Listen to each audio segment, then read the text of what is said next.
నా పేరు doctor C L Venkatrao. Soya చిక్కుళ్ళు, సోయాబీన్స్, దీనికి అనేక రకమైన ఆరోగ్య ప్రయోజనాలు ఉన్నాయి.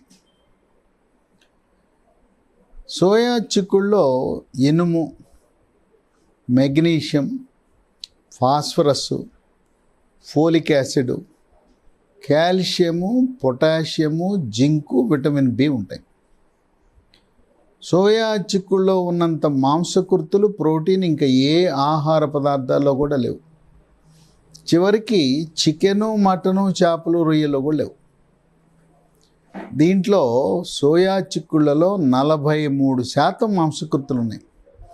అత్యధికముగా మాంసకృతులు కలిగినది ఏంటంటే సోయాబీన్. కానీ దక్షిణ భారతదేశంలో సోయా చిక్కుళ్ళ యొక్క వినియోగం ఆశించినంత లేదు. దీనికి ఉండే విశిష్ట లక్షణాల్లో ముఖం మీద ముడతలు, చర్మం మీద ముడతలు రాకుండా చేసి వృద్ధాప్య ఛాయలు త్వరితగతిన రాకుండా కాపాడుతుంది. చర్మ సౌందర్యాన్ని కాపాడుతుంది. చర్మము కాంతివంతంగా నిగనిగలాడుతూ మెరిసిపోతుంది. ముఖం మీద మొటిమలు రావు, మచ్చలు ఉండవు. దీనికి కారణం దీంట్లో ఉండే విటమిన్ ఇ. గోళ్ళు కూడా అందంగా ఉంటాయి, గోళ్ళు పుచ్చిపోవు. ఇక కేశ సౌందర్యాన్ని కూడా కాపాడుతుంది సోయా చిక్కుడు. వెంట్రుకలు నల్లగా, ఒత్తుగా, మహిళల్లో అయితే పొడుగ్గా ఉంటాయి. ఈ సోయా చిక్కుళ్ళలో ఫైటో ఈస్ట్రోజన్ అనే పదార్థం ఉంటుంది. ఈ ఫైటో ఈస్ట్రోజన్ ఉండటం వల్ల ఇది మనకు అండకోశం నుంచి ఎలా అయితే స్త్రీ హార్మోన్లు ఈస్ట్రోజన్ ఉత్పత్తి అవుతుందో అలాంటివి వృక్షాల నుంచి అందుబాటులోకి వస్తాయి. 45-50 సంవత్సరాల మధ్యలో పీరియడ్స్ ఆగిపోతాయి. పీరియడ్స్ ఆగిపోయినప్పుడు కొన్ని హార్మోన్ల ఉత్పత్తి తగ్గటం వల్ల కొన్ని ఇబ్బందులు ఎదురవుతాయి.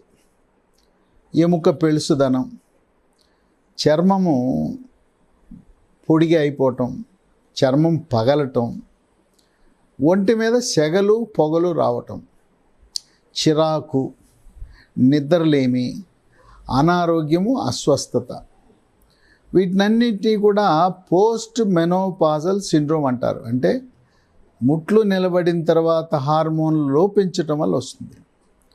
అటువంటి వారు ఈ సోయా చిక్కుళ్ళు తింటే దాంట్లో ఉండే ఈస్ట్రోజన్తో సాధారణంగా గైనకాలజిస్ట్ దగ్గరికి వెళ్తే ఇలాంటి లక్షణాలు ఉంటే హార్మోన్ రీప్లేస్మెంట్ థెరపీ, హెచ్ఆర్టీ అని ఇస్తారు. అది అవసరం లేకుండా పోతుంది.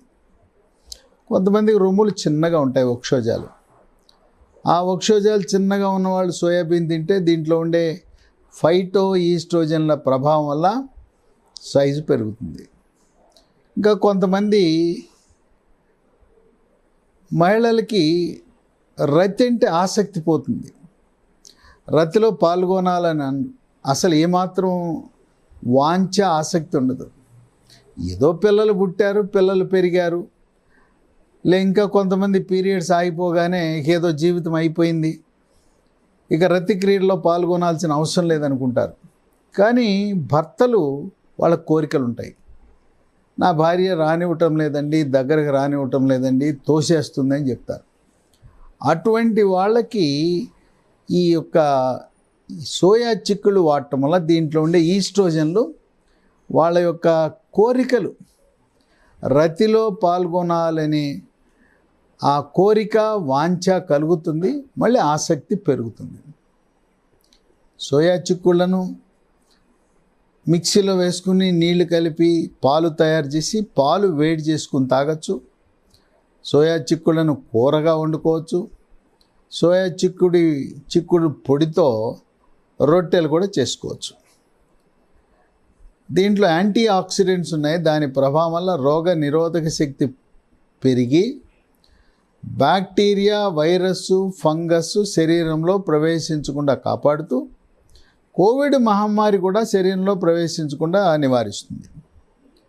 రక్తంలో ఉండే చెడు cholesterol, bad cholesterol, LDL cholesterol పరిమాణాన్ని తగ్గించి గుండెకు రక్త సరఫరా సమృద్ధిగా జరగటం ద్వారా హార్ట్ అటాక్, గుండెపోటు రాకుండా, పక్షవాతం రాకుండా నివారించే శక్తి ఉంది. దీంట్లో ఉండే ఒమేగా-3 ఫ్యాటీ ఆమ్లాల ప్రభావం వల్ల కీళ్ళ నొప్పులు తగ్గుతాయి. షుగర్ ఉన్నవాళ్ళు, మధుమేహం ఉన్నవాళ్ళు సోయా ఉపయోగించటం వల్ల రక్తంలో చక్కెర శాతం స్థిరీకరించబడుతుంది. షుగర్ ఉన్న వాళ్ళకి చాలా మేలు జరుగుతుంది. సోయాబీన్లో ఉండే పొటాషియం ప్రభావం వల్ల రక్తపోటు, బీపీ కూడా నియంత్రణలోకి ఉంటుంది. బీపీ అధికంగా ఉండి మందులు వాడుతున్న వాళ్ళు దీనివల్ల రక్తపోటు స్థిరీకరణ జరుగుతుంది. సోయాబీన్లో ఉండే కాల్షియం వల్ల ఎముక పటుత్వము, దంతక్షయం లేకుండా, పిప్పిపళ్ళు, పళ్ళు పుచ్చిపోకుండా కూడా ఉంటాయి. ఇది సోయా చిక్కుళ్ళ వినియోగం వల్ల శరీరం నుండే ఫ్రీ రాడికల్స్ యొక్క పరిమాణాన్ని, ప్రభావాన్ని తగ్గించి ముఖ్యంగా రొమ్ము క్యాన్సర్ రాకుండా నివారిస్తుంది. మెదడు యొక్క ఆరోగ్యాన్ని పెంచి ఏకాగ్రతను, జ్ఞాపక శక్తిని, మేధో సంపత్తిని పెంచుతుంది. మూత్రపిండ సమస్యలు ఉన్న వాళ్ళకి ఆ సమస్యలు నివారించడానికి పనికొస్తుంది. దీంట్లో పీచు పదార్థం అధికంగా ఉండటం వల్ల పెద్ద పేగు క్యాన్సర్ రాదు, మలబద్ధకం ఉండదు. మలబద్ధకం లేకపోతే మొలలు, అరిసె మొలలు, పైల్స్ని నివారిస్తుంది. జీర్ణశక్తి మెరుగుపడుతుంది. ఈ సోయాబీను వాడితే రక్తం గడ్డగట్టకుండా నివారిస్తుంది. రక్తం చిక్కబడిపోయిన వాళ్ళకి ఇది ఎంతో మేలు చేస్తుంది. ఎవరికైతే పాలు తాగితే లాక్టోజ్ ఇంటాలరెన్స్ ఉండి పాలు పడవో, మన గేదె పాలు, ఆవు పాలు బదులుగా సోయా పాలు వాడితే, ఈ సోయా పాలు మన జంతువుల నుంచి వచ్చిన పాలతో సమానంగా పోషక విలువలు కలిగి ఉన్నాయి. లాక్టోజ్ ఇంటాలరెన్స్ ఉన్నవాళ్ళు దీన్ని ప్రత్యామ్నాయంగా వినియోగించవచ్చు. ఇన్ని ఆరోగ్య ప్రయోజనాలు కలిగిన సోయా చిక్కుళ్లను అధికంగా వినియోగిస్తే దీంట్లో ఉండే మాంసకృతులు పిల్లల ఎదుగుదలకి, ఎత్తు పెరగటానికి, కండపుష్టికి, అలాగే దేహదారుఢ్య వ్యాయామాలు చేసేవారికి, క్రీడాకారులు కూడా మేలు జరుగుతుంది. పీరియడ్స్ ఆగిపోయిన తరువాత వచ్చే అనేక రకమైన హార్మోన్ల అసమతుల్యత వల్ల వచ్చే ఆ లక్షణాలన్నింటినీ కూడా నివారించటము, ఉపశమనం కలిగించడం ద్వారా ఈ ఫైటో ఈస్ట్రోజన్లు అనేవి చాలా విశిష్టత కలిగిన పదార్థాలు సోయాబీన్లో ఉండటం అనేది ఒక విశేషం. కనుక తప్పకుండా సోయాబీన్ని వాడండి. దీంట్లో ఉండే అనేక రకమైన ఆరోగ్య ప్రయోజనాలు మీ సొంతం చేసుకోండి.